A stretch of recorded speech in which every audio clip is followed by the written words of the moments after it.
O país, este antigo país que Galicia, cando conta con novas ferramentas, pode facer maravillas.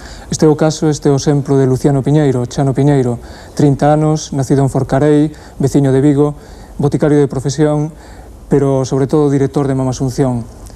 Detrás de Mama Asunción, detrás da túa película, Chano, hai unha historia profundamente humana, case biográfica, non é así?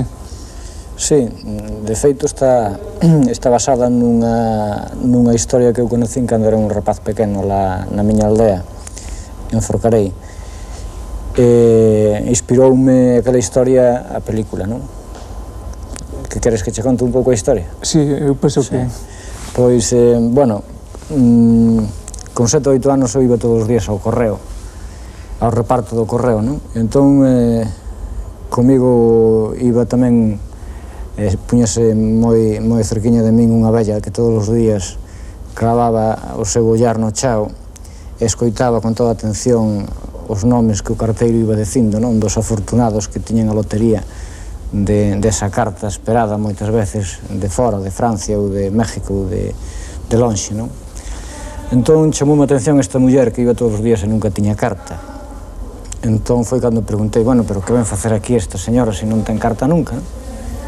E, bueno, con 8 ou 9 anos entereime de que iba todos os días ao correo e levaba indo 40 anos seguidos a esperar a carta do seu fillo que estaba en México.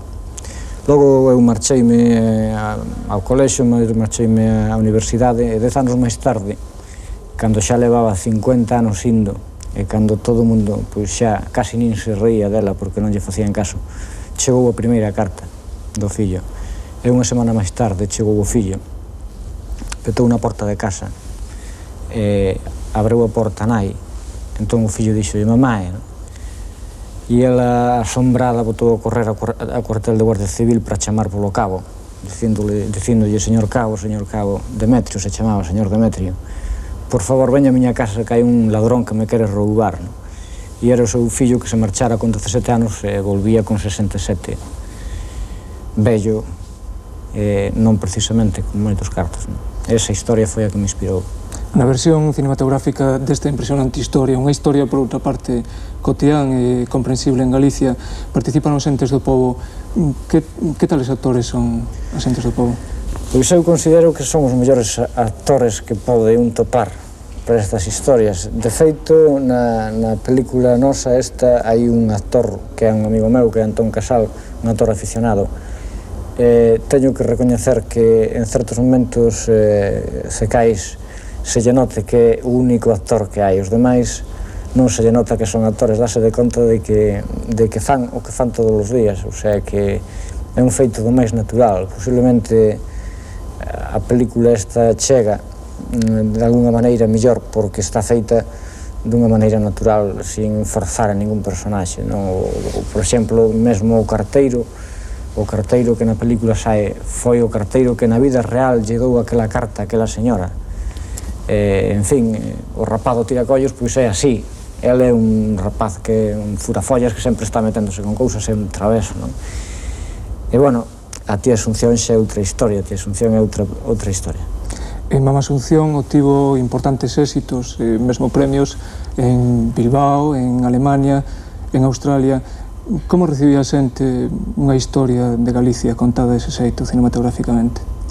Sí, pois eu dime a gozada, porque posiblemente na miña vida volva, de coller e marcharme a estes sitios todos. Fui en Australia, estuve en Alemania, estuve en Francia. De marcharme por ver ali a película Mama Asunción, sentado nunha butaca rodeado de xente extraña para nós, ver como reaccionaban diante dun anaco de Galicia, porque eu penso que Mama Asunción é un anaco da nosa xente, non? É un anaco galego.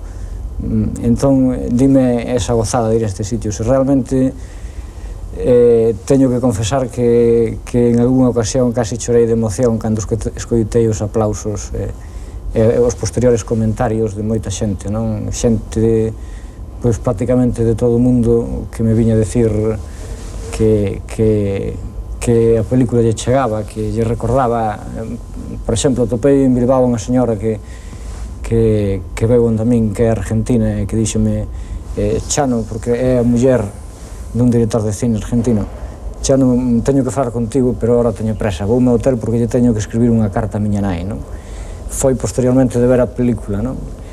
E, bueno, pois topeime xente de Estados Unidos que estaba, por exemplo, en Bilbao tamén, que non comprendera a película, porque daquela película non estaba subtitulada, como foi subtitulada a outros sitios, non? E que me viñeron a decir que, inda que non comprenderan o idioma, na película se comunicaran comigo, non? En fin, que penso que o cine é un pouco eso, o chegar a calquer parte do mundo sin necesidade de que o idioma sexa unha barreira. O cine ten o poder da imaxe e ese é un poder demasiado bonito cando saen as cousas ben. Chano, decíamos antes que superando vellos complexos este país con novas ferramentas podería facer grandes cousas. Se tiveras eses medios idóneos con que soña un director de cine que comeza, que proxecto sobre Galicia che gustaría sacar adiante? Bueno, eu comentaba che fai un momento que proxectos témolos todos, non? O caso é facelos. Entón, non sei que me dá decir os meus proxectos, pero teño un proxecto aí coa televisión en galega, pero que está en pañales, do que non se podería decir con moita seguridade se vai chegar a facerse realidade. Gustaríame facelo, e é un proxecto sobre a vida de Xelmírez, non? É un tema que a min me apasiona, que me encanta, en fin, coido que sería tamén un tema universal, por outra banda, porque penso, Mama Asunción, pois, entre outros, é un caso que demostra que sendo galegos podemos chegar a ser universales.